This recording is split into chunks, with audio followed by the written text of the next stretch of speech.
Bueno, buenas tardes a todos. Nos encontramos en un nuevo programa de Diplomacia Activa.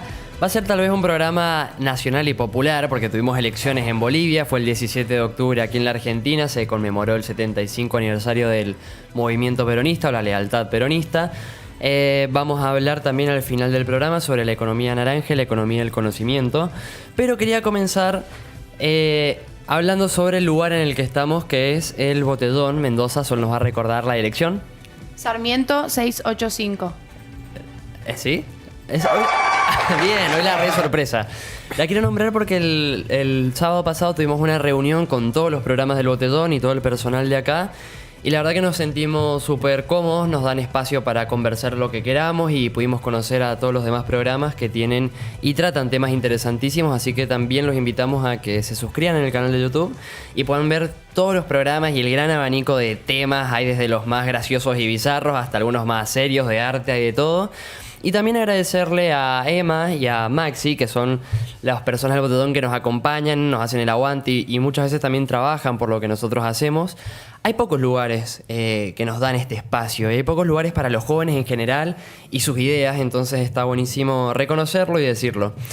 Bueno, ahora vamos a lo internacional. El lema, ya lo he dicho en otras oportunidades de Diplomacia Activa, es que el mundo nos necesita atentos. Pero nos necesita atentos y activos muchas veces, porque la política es un espectro, digamos, que funciona y todo el tiempo está a full. Lo vamos a hablar durante el programa. Las redes sociales son una expresión, por ejemplo, de lo que pasa en la política. Nosotros creemos que la política es un partido político nada más, o un político, o votar cada 4 años. Todo el tiempo es política, la vida misma casi es política en el mundo. Entonces, el mundo nos necesita atentos significa ver en qué lugar estamos y cómo lo hacemos, cómo lo tratamos nuestro propio lugar. Vos, Sol, siempre has hecho referencia, por ejemplo, a las mujeres y como si fuera el hecho de ser mujer, ser política. Y viste que ya empieza a ir todo un poco de la mano. Ahora vamos a hablar en un ratito sobre Bolivia, vamos a hablar sobre la Argentina. Nos han dejado algunos comentarios en Instagram para compartir y también los que dejen durante el programa en el canal de YouTube los podemos leer en vivo para que ustedes participen también del programa. Así que quédense, acompáñennos que tenemos un programa bastante interesante.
En Bolivia, Luis Arce se declara ganador de las elecciones de este domingo.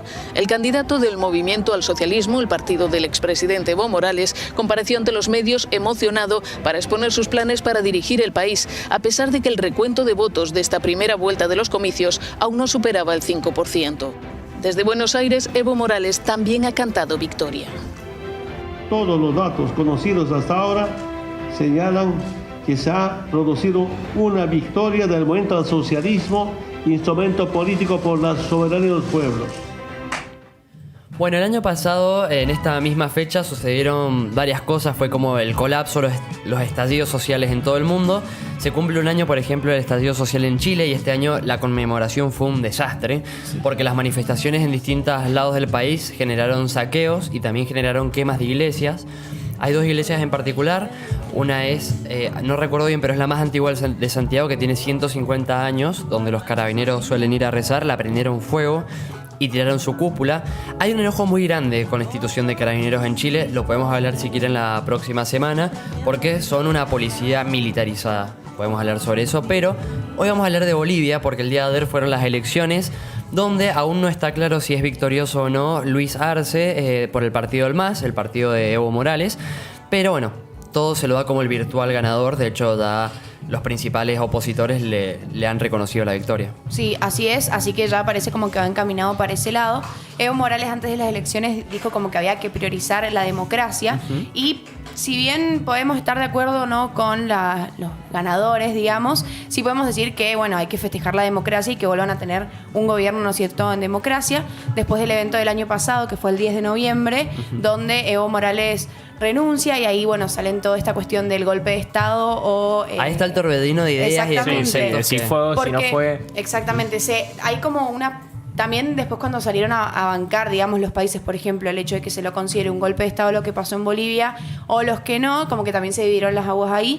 Entonces, bueno, después de esto, que haya un gobierno democrático, creo que es algo para celebrar, más allá de quien haya obtenido la victoria. Sí. Yo comparto con Sol, porque después de un año de crisis institucional que ha dado una salida democrática, por más de todos los quilombos que hubieron, me parece... Bueno, vieron que siempre dice que si la democracia murió, es una pregunta que nos hacemos en un momento donde el mundo está bastante colapsado. Está bueno que hagan países que tengan un retorno a la democracia y a las instituciones, y es algo que recién sucede, así que esperemos que así sea. Sí, y que se prolongue el estadio de las instituciones dentro del país también, ¿no? Si bien se cumplió una de las mayores instituciones que tienen las repúblicas, que es la democracia, hay que ver cómo se manejan a partir de ahora cada uno, tanto la oposición como el oficialismo, ¿no? Que hemos visto que ha estado muy tensa la situación, amenazando siempre de revolución por parte del MAS en el caso de que no se dieran las elecciones del modo que lo esperaban. También hubo amenazas por parte de lo que fue el oficialismo antes de las elecciones, apretando a la gente en caso de tener resultados adversos. Me parece que a partir de ahora es mantenerse expectante de qué es lo que pasa con la sociedad, que está bastante volátil en Bolivia. Bueno, ese 10 de noviembre fue un poco la frutrida del postre de un problema institucional que venía hace tiempo, ¿no? Desde que Evo Morales no reconoce el referéndum para él volver a ser presidente, empieza en Bolivia una decadencia democrática importante, y eso es lo que ahora muchos líderes están pidiendo. Por ejemplo, Carlos Mesas, que fue uno de los principales opositores, dijo que, bueno, ahora que volvemos a la democracia, volvamos, como dice Pancho, a la institucionalidad real, ¿sí?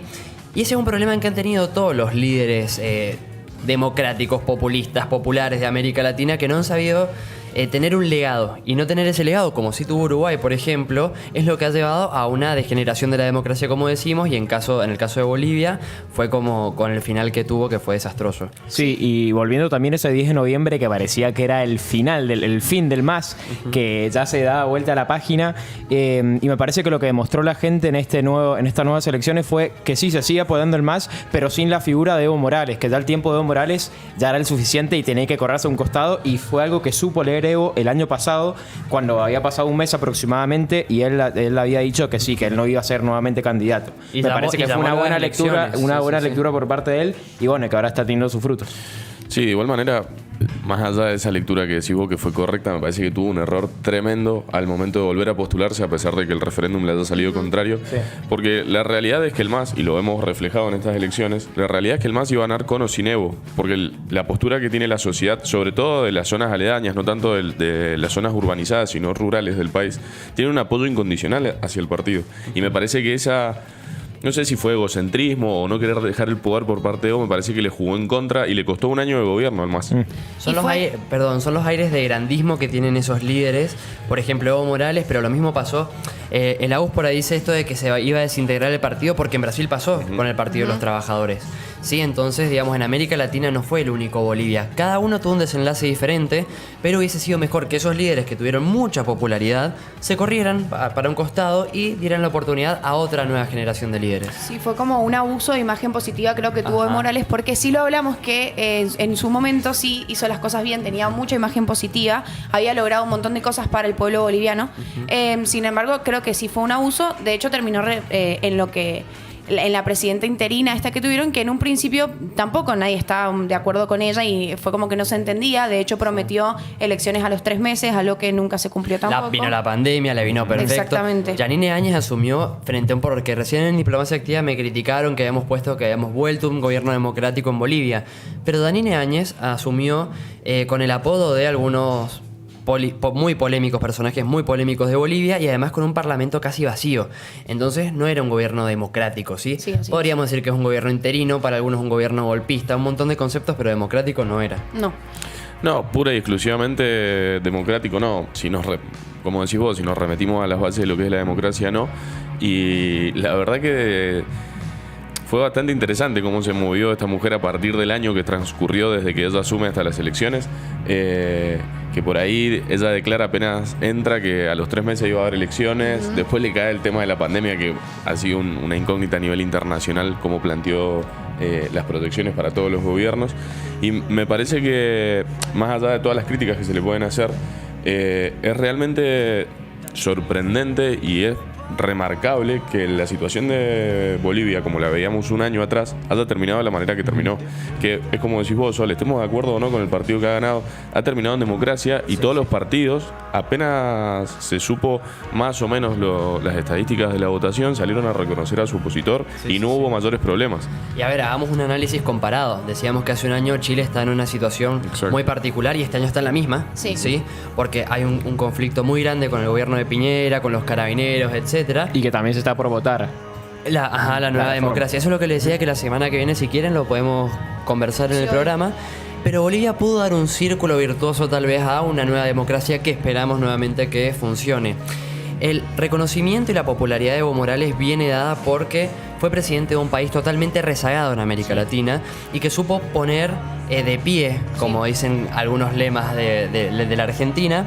Y ahora vamos en particular a hablar de quién también lo ayudó a Evo Morales a poner de pie el país, y fue Luis Arce, a quien se le reconoce el famoso boom económico boliviano. Él es economista de izquierda y fue un poco el que dio un poco vuelta a la torta para que Bolivia esté como esté y creciera a tasas chinas en un momento. Sí, ese boom en realidad económico responde un poco también a la coyuntura internacional y económica, internacional e histórica. Lo que lo ayudó a este hombre, Luis Arce, que no es desmerecedor su actividad o su labor dentro del gobierno, pero la realidad es que es lo mismo que pasó acá en la Argentina. Sí. Nosotros entramos en una crisis muy profunda a principios del siglo, 2001 hasta el 2002-2003, pero la coyuntura internacional y económica ayudó a que el gobierno kirchnerista pudiese poner de pie, si se quiere, a la Argentina. Lo mismo pasó en Bolivia. Vos lo que decís es que al nosotros ser exportadores de materia prima y que ha dado una gran demanda en países asiáticos sobre todo, nos motorizó la economía. Y sí, a nosotros a principios del siglo tuvimos lo que te digo de la coyuntura económica, los precios internacionales de los commodities, que es la mayor exportación que tenemos los países latinoamericanos. Y te hago un paréntesis. Bolivia es el punto central del litio a nivel internacional. Junto a algunos países como el Congo. Litio es con lo que se hacen las baterías del teléfono y está subiendo casi como lo que es el petróleo y el gas. Es muy importante. Exacto, es como decís vos, es una de las mayores reservas a nivel mundial, pero en su momento no era tan preponderante el litio dentro de la economía boliviana, sino que era, como decís vos, el gas, por ejemplo, y es lo que lo ayudó a repuntar económicamente y políticamente también le dio esta amplitud de reconocimiento a nivel nacional a Evo y a Arce. Yo por ahí la diferenciación que hago con otros gobiernos es que supieron manejar más eficientemente esa economía en Bolivia, porque, por ejemplo, no sé si saben que en Bolivia, por ejemplo, no hay McDonald's o no hay un montón de distintas multinacionales, nombro porque es la más conocida, y lo que hicieron hacer es tal vez hacer sus propias empresas desde el Estado, pero que funcionan muy eficientemente, es lo que me decían mis amigos en Bolivia.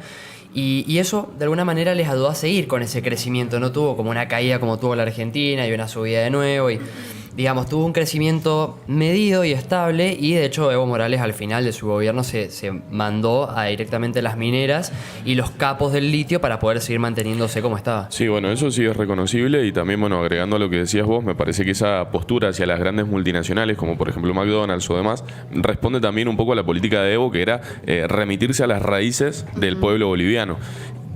Sí, también quería aclarar una cuestión que el año pasado también nos sorprendió mucho cuando estalló todo esto. Fue que hablando con gente de Bolivia, con tus amigos, Juan, me acuerdo, estaban un poco sorprendidos. Participaron digamos, el año pasado, ¿no? Sí, Javi, me acuerdo. Sí, que estaban también sorprendidos, digamos, por la cuestión, digamos, no se lo esperaban. Por ahí no era tanto como Chile, que ya venía acumulando y en un momento colapsó, sino que fue algo como medio de un día para el otro, si se quiere, entre comillas, esto de que, bueno, lo que pasó con Evo, lo del fraude, y que de la nada haya sucedido todo esto, ¿no? Lo de la renuncia, porque no venían mal, digamos, como venimos hablando económicamente y todo esto. Eso que decís, yo me acuerdo de hecho que quería ir a Bolivia. Yo estaba hablando con mis amigos para ir a La Paz y Santa Cruz de la Sierra porque me habían invitado. Y de un día para el otro era ver en sus redes sociales que habían tanques en la calle. Algo totalmente impensado, de un día para el otro pasó. Bueno, de hecho, los jóvenes fueron uno de los grandes detractores de lo que fue la campaña de Evo después del referéndum. Y hoy en la actualidad, si se lee un poco a las opiniones del público joven en Bolivia, decían que el gobierno interino los había utilizado para deshacerse de Evo, sí. Pero nunca llegaban a las elecciones, que era lo que se le criticaba mayormente a años. Bueno, en su momento, digamos, era muy loco porque los principales votantes del primer Evo eran los que estaban en contra en su momento. ¿Sí? Por ejemplo, la franja joven de votantes que estaban muy en desacuerdo con las políticas, como le digo, que Evo se tiró un poco más a las mineras o los capos del litio y estaban totalmente en contra de eso. Vamos cerrando este bloque, no sé si quieren cerrar con algunas palabras. No, creo que eso, que nos preocupamos por ahí un poco la semana pasada con esto de que el MAS estaba presionando a la gente por si no salían las elecciones o cómo iban a salir, ya tenían un antecedente de fraude, así que creo que es algo para celebrar. Bueno, yo quiero finalizar con 3 cosas, van a ser cortas. La primera es que le deseamos lo mejor al gobierno de Bolivia, sea del color que sea. Como América Latina necesitamos que hagan gobiernos e instituciones estables. De hecho, Bolivia es uno de los principales socios de la Argentina, ahora políticamente, pero en la economía históricamente, así que esperamos que le vaya bien. Segundo, quiero decir que he visto mucho que en las redes sociales se critica al boliviano. Hemos hablado mucho del racismo desde la Argentina hacia con nuestros hermanos de América Latina. Y cualquier idea que estigmatice o que discrimine no es una opinión, sino que es un discurso de odio. Y el discurso de odio siempre se materializa en discriminación y en violencia. Así que siempre reveamos qué decimos y cómo lo decimos. Y perdón, que boliviano no es una mala palabra. No, así de que ninguna eso. manera. Es a eso que me quería referir, que he visto mucho eso en las redes sociales. Y por último les dejamos un video, un TikTok del nuevo presidente de Bolivia. Que aplaudir, por eso soy del MAS. Digan lo que digan, yo soy del MAS. Quiera mi Bolivia, yo soy del MAS. Hay mucho que aplaudir, por eso soy del MAS. Digan lo que digan, yo soy del MAS. Quiera mi Bolivia, yo soy del MAS.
Compañeros, como la señora está un poco débil, para no esforzarse demasiado que le puede hacer mal, guarden el más absoluto silencio mientras ella les dirige la palabra.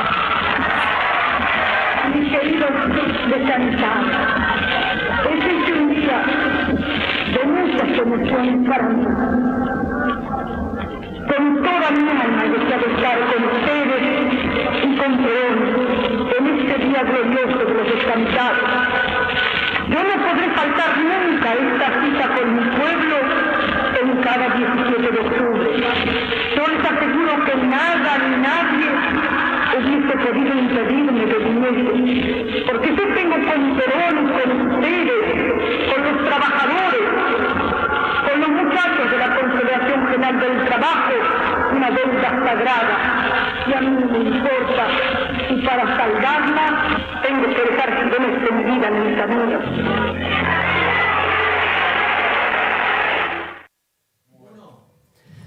Bueno, 75 años de peronismo en la Argentina. Feliz día a todos los compañeros que nos están viendo o que nos siguen. Y compañeras. Yo el otro día leía un artículo de Francisco de Santibáñez que se llama ¿Cuándo se jodió la Argentina? Vieron que hay como un debate social de si fueron los 70 años de peronismo, si fue desde 1975 con la última dictadura militar, si fue desde los radicales. Bueno, siempre hay un debate en la Argentina a ver quién fue el culpable de nuestras penurias. Pero lo que él concluye es que en realidad es que a la Argentina le falta desde la generación del 80 toda una generación de líderes que trabajen en conjunto. El país no va a salir nunca adelante por Cristina, por Macri, siempre vamos a necesitar una cadena de personas que tengan una idea de país, o un interés nacional o una hoja de ruta. Fueron los 75 años, o el 75 aniversario de la lealtad peronista, y les pregunto a ustedes qué piensan o qué quieren compartir con la mesa. No se van a poner hate, ahora, haters. No, ¿cómo definen al peronismo ustedes? Ah, tiró la pelota rapidísimo. Ok, yo no sé si tengo una definición exacta para peronismo. Sí creo que hay un montón de cosas que no entiendo por ahí de esta generación. Me incluyo en esta generación. Yo creo que nosotros no hemos vivido el peronismo. Entonces como que hay mucha gente, políticos mejor dicho, que se agarran de un discurso que fue hace justamente 70 años. Uh-huh. Que en realidad muchos de esos que adoptan ese discurso, si se quiere, y que hasta lo intentan llevar a la práctica, entre comillas, no lo han vivido, no han tenido la experiencia. Entonces yo digo, ¿cómo una persona de miedo puede ser peronista si no sabes lo que es el peronismo hablo, ¿no es cierto? Yo al menos tengo 20 años, recién empecé a ser consciente de la política en el año 2015, donde gobernaba Cristina Fernández de Kirchner, y eso para mí es como, si a eso llaman peronismo está bien, pero yo no sé lo que es el peronismo de Perón. Por más que lo lean los libros, no lo he vivido, entonces creo que tanta militancia y tanto aguante a algo que no entendés el porqué. Exactamente. Es que a mí me parece que el peronismo es y no es. Por lo menos estoy acostumbrado Tiene un padre a escuchar filósofo. de ir aclarando. de Que le que mandamos un beso. por ahí cuando las vacas están gordas es peronismo, pero cuando las cosas van mal ya no estamos en un peronismo. Entonces es algo tan pragmático que y ha atravesado tantos momentos de la historia argentina que por ahí cuesta definirlo. Es algo que internacionalmente se estudia en todas las universidades. Se suele estudiar en las universidades Sí. más prestigiosas del mundo del Sí, peronismo, sí. la economía peronista, y ver de qué se trata un poco un movimiento que duró tanto tiempo y que tiene tantas particularidades. Se dice que el peronismo es el partido más elástico, que puede ser de derecha cuando le Sí, conviene, que puede ser de total. izquierda. Viste que hoy nos olvidamos que Menem fue peronista. Fue el que más medio que derrapó dentro de lo que es el movimiento peronista, pero también era del PJ, digamos. Bueno, pero eso responde a lo que dice Sol, porque ella dice que no puede hablar de un peronismo de Perón, que no lo vivió, o de los primeros gobiernos de Perón, ni tampoco hablar del peronismo de Menem, que tampoco lo vivimos, o si lo vimos no éramos conscientes de la realidad. Y es cierto, porque el peronismo, al ser un movimiento populista, es camaleónico y se transforma en lo que la sociedad necesita que se tiene que O sea, transformar. vos ya pusiste un punto en es un partido populista. No, es un movimiento. Es un- Es un ¿Qué movimiento. definís como movimiento populista? Lo que pasa es que, si vos te fijas, a ver, el peronismo tiene como su partido institucionalizado al partido justicialista, o si Sí. se quiere hoy en día al frente de todos, pero el peronismo empieza como un movimiento desde que Perón en su momento ejerce el Ejecutivo Nacional, Sí. y a partir de ahí comienza a gestarse en la gente un sentimiento de pertenencia hacia ese movimiento, sobre todo desde las partes sindicales, que es con quienes Perón establece su mayor alianza, digamos, para llegar al poder. Y se distribuye por toda la sociedad argentina, particularmente desde los trabajadores. Y hoy en día, como decíamos, hemos tenido muchas versiones de lo que ha sido el peronismo. Hemos tenido un peronismo más que nada industrialista con Perón, el cual apostó a la industria nacional y dejó un poco de lado lo que fue el campo, siempre yendo a la institucionalización de los derechos laborales. Y Bueno, después te hago tuvimos un paréntesis. Eso con lo que decía Sol, de por qué no hay un peronismo, ¿por qué no hay un peronismo de Perón? Porque también hubieron peronismos de Perón. ¿Sí? El mismo Perón varió a eso iba, en sus a eso propios iba. gobiernos. Después tenemos lo que es un peronismo juvenil terrorista que fue con Montoneros, que en su momento Perón desde el exilio los apoya, después cuando llega los echa de la plaza porque se da cuenta de lo que había fogoneado. Y ese peronismo que tiene Perón en su tercer mandato, o lo que es la vuelta en el 70 a la Argentina, es un peronismo que no vamos a dejar de recordar que tenía, por ejemplo, la AAA, o cuando él muere y ejerce un peronismo su esposa por entonces, tenía a López Rega, que también se perseguía a los comunistas o a las personas de izquierda. Sí, dentro del gobierno de Isabel también se puso la ley de aniquilación y punto final, un poco, que fue lo que después mantuvieron las dictaduras militares argentinas. Sí, y bueno, y después para finalizar todo lo que fue el siglo XX lo tenés a Menem, que fue una persona que privatizó todo y fue de corte más que nada liberal y monetarista. Por eso creo que también como la nueva generación, si se quiere, nos tenemos que animar a corrernos de ese discurso. Digo, porque muchas veces es como, bueno, el partido de los trabajadores. Ok, ¿de qué trabajadores? Porque de mis padres ya no fue, el de mis abuelos quizás. Entonces es como, bueno, y por nosotros entonces, ¿qué es lo que vemos? Que es como agarrarnos a eso, creo que tampoco es la... Hay muchos mitos sociales que digamos, la sociedad en su necesidad de encontrar muchas veces explicaciones o partidos o historias que los amparen, encuentran al peronismo como una gran historia o un gran mito que los ampara, ¿no? El padre Perón, la madre Evita, o después lo tenemos con Néstor Kirchner y Cristina Kirchner, digamos, muchas personas que digamos, la semana pasada hablábamos de los huérfanos políticos, cómo nos sentimos nosotros, que nadie nos representa en la Argentina. Bueno, hay gente que se siente representada por Cristina, por Néstor, que puede ser criticable o no, pero es lo que sucede, en fin. Yo siempre soy más partidario, digamos, de que se persigan ideas más que a líderes.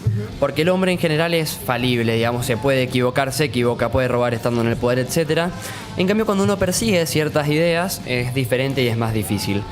El peronismo es difícil, sí. No, que me resonó un poco lo que decís, y si te fijas, las personas que siguen al peronismo muchas veces terminan siguiendo a la persona y no a las ideas. Sí, sí, sí. Porque es como decimos, son tan distintos por ahí los peronismos que hemos vivido que se termina encasillando en la persona que los tuvo en ese momento, como Menem, Kirchner y se demás. transforma en kirchnerismo, en cristinismo, En menemismo. En menemismo, pero como nos vamos a olvidar de Carlos Saúl. Pero bueno, eso es lo que digo, ¿viste? ¿Qué pasa con el movimiento peronista en general? Que a lo largo de las décadas se siente más representado con la persona que con las ideas. Lo que a veces es justicia social, que está bien, a veces es neoliberalismo, que está bien, y así va pasando un poco con todo. Y ahora relaciono con lo que decía el Agustín. Cuando tenemos una buena economía, el peronismo funciona. Cuando deja de funcionar la economía, el peronismo suele tomar riendas autoritarias, como ha pasado en distintas ocasiones de la historia argentina, ¿sí? Y ahí es cuando es difícil hablar de institucionalidad, se suelen pelear no solo con los medios de comunicación, sino con la justicia. Bueno, igual el primer Perón también lo hizo. Bueno, pero es interesante lo que dicen ustedes, porque si nos remitimos a la historia, la Argentina ha tenido 3 periodos coyunturales a nivel economía, en los cuales los términos de intercambio eran los más favorables posibles. La generación del 80, lo tuvimos al final de la Segunda Guerra Mundial, cuando asume Perón, y en el 2003, cuando asumen los Kirchner. Es cierto lo que dicen de que mientras las vacas estaban gordas el peronismo funcionó, o si no funcionaban no se notaba. Después, cuando se empiezan a acabar esas reservas o esos términos de intercambio internacionales, tenemos un peronismo que se tiene que ir en el 55 porque lo derrocan el destrozo económico que había hecho, más otras cuestiones políticas. Sí. Y religiosas. Y después, a partir del 2007, cuando asume Cristina, que ya los términos de intercambios decrecen muchísimo por la crisis 2008, de los subprime. A partir de ahí la Argentina no creció nunca más. Y eso es verídico. Entonces me parece que hay que tenerlo. Tenemos un comentario en YouTube que nos va a leer Cande. ¿De quién? Tori comenta, dice, el peronismo se transforma como todos nosotros. Lo que dice Aníbal Fernández no es lo mismo que dice Mayra Mendoza o lo que podemos decirles jóvenes peronistas. Bueno, esa es la elasticidad justamente que hablamos dentro del partido peronista. Vos, a nivel internacional, vas a ver partidos que tienen, por ejemplo, si vamos al Partido Demócrata en los Estados Unidos, bueno, sabemos que es liberal progresista y las personas que se encuentran dentro del partido son liberales progresistas, que hay algunos siempre que más a la derecha o más a la izquierda, pero se mantienen en una línea. En cambio, el peronismo, desde mi punto de vista, no sé qué piensan ustedes, tiene toda esa elasticidad. Sí. Podemos encontrar un conservador, alguien más de derecha, y ahí tenemos, o alguien más de izquierda, y tenemos un montón de ideas. Y además otra cosa, que es algo que habla Laclau, que fue uno de los pensadores del kirchnerismo, es que además se mezcla el partido, o se mixtura el partido con lo que se llaman círculos de identidad. Entonces ahora tenemos el peronismo feminista o el kirchnerismo feminista, ambientalista, indigenista, y ahí entran un montón de abanico de diversidades que juegan a favor del partido. Lo que pasa es que se nutre también de las ideologías momentáneas de cada momento de la historia, valga la redundancia. También. Me parece que es interesante lo que dice el comentario en YouTube, y es cierto. Tori tiene un programa los miércoles donde habla de feminismo a las 8 de la noche, si no me equivoco, a las 20. A las 10. ¿A las 20 o a las 22? De 10 a 11. Ah, de 10 a 11, así que véanlo. Bueno, y cerrando un poco la idea, es cierto que tienen que mutar, si no tendríamos partidos arcaicos nada más aquí en la Argentina, que bastante lo son. Pero me refiero al punto que voy, es que no es lo mismo tener un partido que en un momento sea de izquierda o de centro izquierda y que en otro momento sea un partido neoliberal. Claro. Entonces, eso es lo que nos lleva a, entonces, ¿qué es el peronismo? Es la política pendular en su totalidad. Exacto, eso se condice con que es un movimiento y no es un partido propiamente dicho.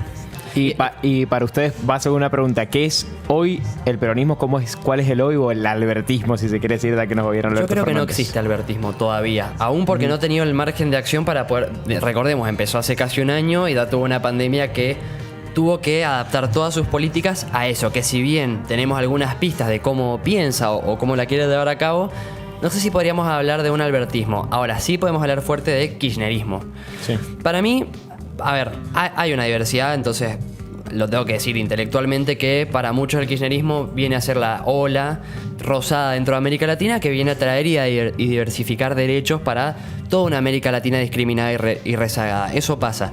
Desde mi punto de vista, es pura y exclusivamente un partido populista, ¿sí? Que hace mucha demagogia y que utiliza todo este tipo de identidades a su favor y para el poder. Digo, la falacia más común es que hay alguna causa donde digan que Cristina robó o alguna en la que la justicia ha falado en contra de Cristina. Bueno, no, en este momento.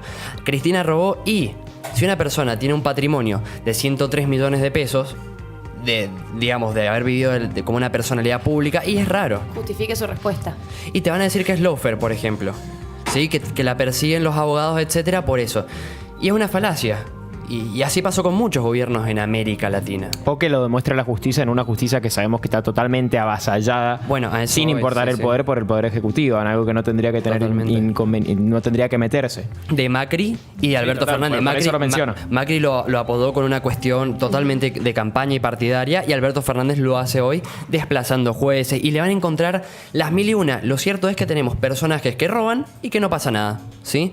Y bueno, tenemos un secretario de Cristina que tira bolsos en la casa de unas monjas con dólares, y bueno, capaz que Cristina no lo conocía, ¿sí? Macri espía a personas, bueno, Macri no se dio cuenta. No, tenemos que dejar un poco de lado las ideologías o de idolatrar tanto a personajes y decir, bueno, que hagan algo, digamos, que pase algo. Sí, tenemos un fiscal muerto en la Argentina. Yo digo asesinado, muchos dicen que se suicidó.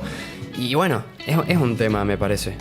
Me puse mucho con los, y bueno, perdón las muletidas, pero... Yo particularmente con la pregunta que hacía Agus, me parece que si hoy tenemos que considerar al kirchnerismo dentro del peronismo, me parece que dentro de lo que fue el gobierno, más que nada de Néstor Kirchner y lo que lo sucedió Cristina Fernández, me parece que son los más parecidos al peronismo original o de los primeros gobiernos de Perón. ¿Te parece Alberto? No, Néstor y Cristina. Ajá. Hoy en día nadie sabe a qué está jugando Alberto. Me parece que le tiran mucho la oreja por el lado del kirchnerismo para que actúe de la manera en la que ellos gobernaron durante 12 años. Como lo fue, por ejemplo, con el caso de Venezuela, sí, en el cual él se opuso a las opiniones del partido. Pero todavía no... A ver, llevamos 9 meses y tenemos pandemia por medio. Sí, me parece que eso es algo justificable también como para que no sepamos qué es lo que está planteando o qué es lo que plantea futuro Alberto Fernández y cómo se lo recortará. En cuanto también a la pregunta que hacía un poco Agus, yo creo que hoy peronismo, no sé si se puede definir, como decía recién Diego, de libro y de definición. Sí creo que es esta elasticidad que estábamos hablando le ha venido bien al peronismo, pero también muy mal. Entonces es una palabra que yo creo que mucha gente está cansada de escuchar y otro montón de personas se siguen agarrando de eso. Entonces como que hay... Y que todo terminando en una grieta, ¿no? Todo es grieta. Digamos, a todo el mundo le viene bien que sea culpa del peronismo, y las cosas buenas vienen bien que sean del peronismo. Entonces es como que hay peronismo por doquier. Bueno, vamos cerrando este bloque. Lo importante, voy a repetir, es ver qué agenda tenemos las nuevas generaciones y si somos peronistas radicales de derecha, de izquierda. Sentémonos con una serie de temas, decir, bueno, ¿qué queremos para el cambio climático? ¿Qué queremos para la inteligencia artificial? ¿Qué queremos para la igualdad de género? Y a partir de eso pongámonos de acuerdo. Creo que conversando nos podemos poner de acuerdo. Políticas de Estado. Políticas de Estado. Sí, no lo quería decir así, pero sentarnos a conversar me parece importante. Ahora sí vamos a un corte.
escuchaba música tu abuelo. Así escuchaba música tu papá. Así escuchaba música tu tío. Y así escuchás música vos. La canción es la misma, pero la tecnología cambió. Ahora podemos escuchar música en cualquier lugar y con la máxima calidad posible. En los últimos años cambiaron un montón de cosas. La forma en la que sacamos pasajes para viajar, la forma en la que hacemos las compras y hasta la forma en la que trasladamos nuestras valijas con el agregado de unas simples rueditas. La fuerza detrás de esos cambios es el conocimiento. El avance de la tecnología nos permite imaginar cosas que antes eran imposibles. Y por eso, nada es más importante que la educación y las ideas que tenés en la cabeza. La economía del conocimiento genera valor y trabajo a partir de esas ideas. Pablo, que tiene una empresa en Córdoba, compró maquinaria robótica para hacer autopartes de manera más eficiente y Alfredo y Jonathan se capacitaron para poder usarla. Los chicos de Avant Cargo hicieron una aplicación de celular para que los productores se conecten con los camioneros y transporten su carga por las rutas del país. Hablando de camiones, Andreani mejoró la suspensión de sus neumáticos y con este pequeño cambio logró que la mercadería llegue mejor a su lugar de destino. Los creadores de Metegol utilizaron tecnología de última generación para contar una historia bien futbolera. En Jujuy, Ezequiel desarrolló una app que convierte el celular en un audífono.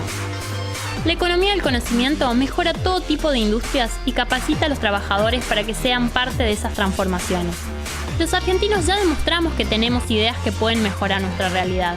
El futuro nos propone un desafío, el desafío del conocimiento como clave para cambiar el mundo. Bueno, ahora vamos a hablar ya descontracturando un poco sobre la economía del conocimiento y la economía naranja. Hace 2 años vino el Banco Interamericano de Desarrollo, acá en Mendoza fue la reunión más importante del banco y el principal tema fue la economía naranja. Yo me acuerdo que en esa reunión estuvo Quino, yo me pude colar a una de las reuniones y sí me colé. ¿Te parece bien? No sé si me parece bien, pero habían 50 personas nada más que podían entrar y pude entrar con Mayra, que estuvo invitada hace un tiempo. En fin, lo más importante de lo que se hablaba era de las economías creativas, ¿sí? ¿Cuánto importa el arte, el diseño, la tecnología del conocimiento y todo este tipo de cuestiones a la economía? Ustedes saben que si la economía naranja o las economías creativas fueran en un país, tendrían la 4ª economía más importante del mundo después de Estados Unidos, China y Japón, por delante de Alemania. Y es algo que se suele menospreciar tal vez, o que no se lo suele ver o poner sobre la mesa, y es algo muy importante realmente. El otro día acá en la reunión que tuvimos en el Botellón vimos la cantidad de talentos que hay y las ganas de crecer, porque lo que tiene el emprendedor es esas ganas de seguir para adelante, hada pandemia, no hada pandemia, esté en la pobreza o no, bueno, las ganas de crecer finalmente y seguir emprendiendo y creando. Y ahí creo que tenemos que remarcar a Argentina por sobre todas las cosas, digamos, en ese sentido el país yo creo que tiene un excelente nivel de talentos y de gente que tiene ganas de innovar y de apostar. Sí, el potencial es enorme. Sí. Como en todo ámbito, me parece que Argentina siempre destaca. O sea, menos el político. Bueno, no, en ese no. Y el económico tampoco. Bueno, el económico. Y el de salud tampoco. Bueno, tenemos muchas potencialidades. En el deporte, en la ciencia, en el arte, en todo esto, Argentina siempre hay un argentino involucrado y son cracks. O sea, toda América Latina creo que se destaca un poco y Argentina más. Los bajoneamos, vale. No, igual con el tema de la salud quiero especificar que con las instituciones de salud, los profesionales de la salud que tenemos, la verdad que me saco el sombrero. Bueno, en ese sentido lo podemos ver con cosas tácitas, como que por ejemplo la Argentina es el país con mayor empresas unicornios de América Latina. Sí. No Brasil, no Chile, no México, la Argentina.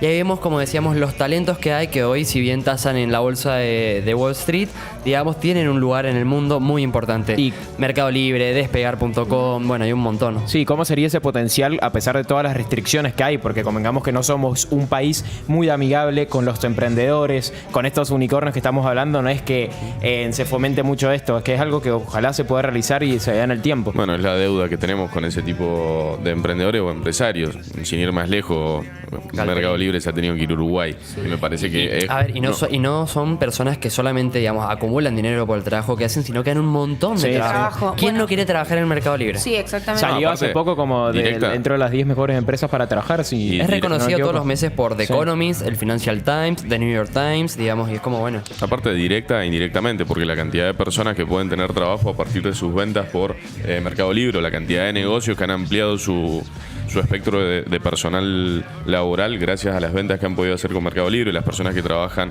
transportando las cosas de Mercado Libre. Y en esta pandemia, sobre todo, ha sido una ayuda tremenda. Todo lo que es logística. Sí, no, lo que quería decir es que ahí tenemos, digamos, si se quiere un poco, no esperar que venga la gente desde afuera, lo tenemos acá adentro, se puede aprovechar, se puede utilizar, se puede explotar. Solamente es necesario un estado amigable primero. Sí, y dos cosas importantes que es eso, un estado amigable que tenga que ver con las leyes y un reconocimiento se le pide, digamos, en esta economía naranja al derecho de autor, digamos, que no se pase por alto porque son estos microemprendimientos que necesitan reconocimiento, y leyes como por ejemplo en Colombia la ley de cine, que es una ley que se impuso a través de esto para fomentar, digamos, lo que sería esta economía, que habla de fomentar el cine en Colombia, que se grabe más cine. Bueno, eso que decís Colombia, el presidente de Colombia es Iván Duque, que fue uno de los coautores del libro Economía Naranja del Banco Interamericano de Desarrollo, y ha hecho una política muy clara respecto a eso, que no solo beneficia a las grandes empresas para que puedan dar trabajo, sino a las comunidades más alejadas. A mí me tocó verlo en Medellín, en las comunas más alejadas y pobres, cómo se trabaja la cultura. Les doy un ejemplo rápido. La Comuna 13, donde trabajaba el narcotráfico, una zona totalmente violenta y de matanzas, literalmente, hoy está toda llena de grafitis y se financiaron como una especie de escaleras mecánicas gigantes que van desde el suelo hasta la punta de la montaña y llevan desde el trabajador hasta el turista. Y es increíble cómo esa gente ha mejorado su bienestar para vivir y su economía. Sí, no, lo que... ¿Querías decir algo? No, se lo imaginó. Sí, imaginó subiendo esa escalera. Es lo máximo, esas escaleras, súbanse, búsquenla y van a ver lo que son. Estaba mirando la nada y pensando en todo, ¿no? Pero algo interesante de acá en Argentina es Estaba que... pensando en la Clara. Hoy no vino, le mandamos un saludo. Le mandamos un saludo. Desde el 2019 acá en la Argentina se está tratando una ley de esta índole y hoy en la actualidad me parece que, si bien se trató en diputados y está encaminada a salir, me parece que deja una deuda el gobierno actual y el gobierno anterior, por no haberla sacado antes también, con el tema impositivo, que es lo que estábamos hablando, que hay que amigarse con el emprendedor y el empresariado, porque de la propuesta que se había hecho en 2019, hoy en día las críticas que se le hacen a las reformas que se le hicieron a la actual es la cantidad de carga impositiva que va a tener una persona emprendedora. Es imposible, emprender acá en la Argentina es casi imposible. Querés hacer algo y, a ver, tenemos un sector privado que muchas veces te ayuda, pero como él también está un poco aplastado por el Estado, es imposible que te ayude. Y el sector público... Bueno, pero hay ganas y hay recursos, es ahí donde... No, desde ya. Ganas hay, y hay capital humano, lo que decía vos al comienzo. Hay muchos argentinos queriendo hacer y haciendo. No sé si se han podido meter en esto de los capital semida, grupos de emprendedores, las ganas que hay de crecer. Bueno, sin ir más allá, me parece que diplomacia activa siempre decimos que somos emprendedores, ¿no? Sí. Es algo que es verdad. Yo me siento realmente como grupo, siento que intentamos eso y también somos emprendedores. Bueno, no, sí, nos cuesta mucho trabajo y nosotros el trabajo que hacemos, a ver, tal vez no somos los emprendedores clásicos, claro, pero igual sí, yo comparto con Agus en ese sentido. Y también una nueva economía significa un montón de cosas y con un montón de lógicas, sí, ambientales, de género, que nosotros lo intentamos de poner en práctica siempre en nuestro grupo, en los temas que tratamos en los programas de radio, en nuestro contenido. Y bueno, yo al menos me siento muy cómodo tratando con jóvenes porque sé que... Vieron que por ahí dicen que las nuevas generaciones somos vagos, estos, lo otro. Yo creo literalmente todo lo contrario. Sí. Que tenemos muchas ganas y que si tuviéramos el lugar... Sí, la semana pasada hablamos de Mateo Salvato también acá. Por ejemplo. De los jóvenes en la política, que también si se quiere es algo... Sí, importante que nos metamos y que veamos y que tengamos conocimiento de qué pasa en la Argentina y en el mundo. Bueno, como decíamos, las economías naranjas en realidad tienen todo un abanico bien grande de cosas, ¿sí? Y es importante que el sector público también acompañe un poco eso. Y la semana pasada, una noticia muy triste porque se canceló la Expo 2023 en la Argentina, que iba a ser la exposición donde los grandes capitales tecnológicos iban a mostrar todas sus innovaciones en el país. Nosotros, eso se iba a realizar en Buenos Aires, después de haberle ganado a Polonia y a Estados Unidos, y era un orgullo. En el año 2023. Sí, iba a ser. Y el gobierno de Alberto Fernández dijo que no había capital suficiente para hacerlo, destruyendo los sueños de cientos de emprendedores, de miles de diseñadores. Yo estaba viendo en las redes sociales las críticas de todo eso. Vamos a poner al final un video que se llama La Diversidad, que fue muy comentado. ¿Lo tienen ahora o...? Fue un video muy comentado y muy reproducido en YouTube porque la verdad que me parece muy lindo. Vamos a pasar una parte. Y lo veía y me parece que como argentino a mí por lo menos me ponía la piel de gallina cuando lo veía. La piel de gallina. Vamos al video. In the south of the South is Argentina. It is the 8th largest country on the planet. And its potential is even greater. Here, nature mixes with the talent and the development of its human resources. Inventiveness and creativity is one of the characteristics that makes Argentinians proud. Over time, science and technology policies have left a wide net of institutions and people with a remarkable entrepreneur ability. Digitalization and connectivity have been key to extending that network and transforming it into a tool for the development of the region.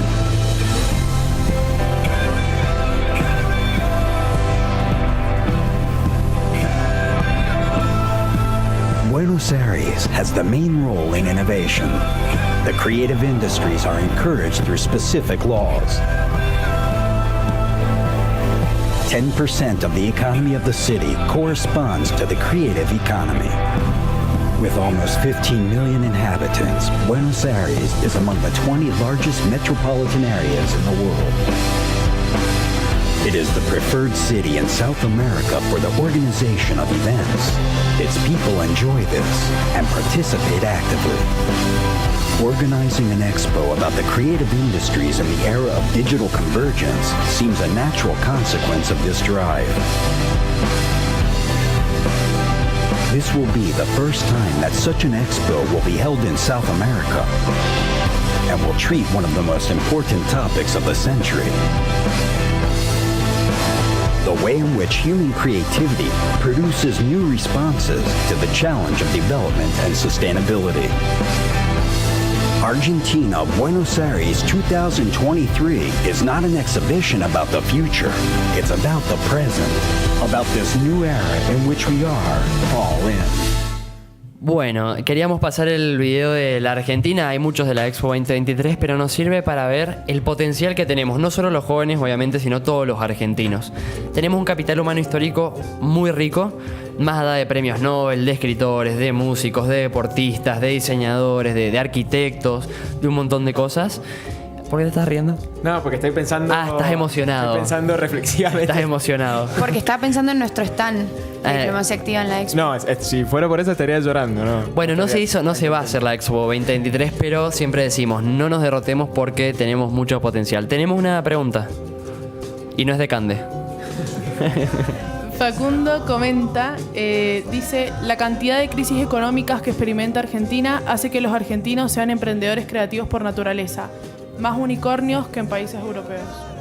No, tiene razón el Facu, al que le mandamos un saludo, porque siempre nos siguen en el programa, así que gracias a las personas que nos ven y nos escuchan. Y tiene razón, el potencial argentino lo tenemos muchas veces por la incomodidad que nos genera nuestro propio país, ¿no? Estamos acostumbrados a tener que salir de la zona de confort, creo, y eso es algo muy positivo, más allá de que sea por cuestiones porque forzadas. hay que hacerlo, ¿no? Sí, no quiero que se malinterprete, por Dios.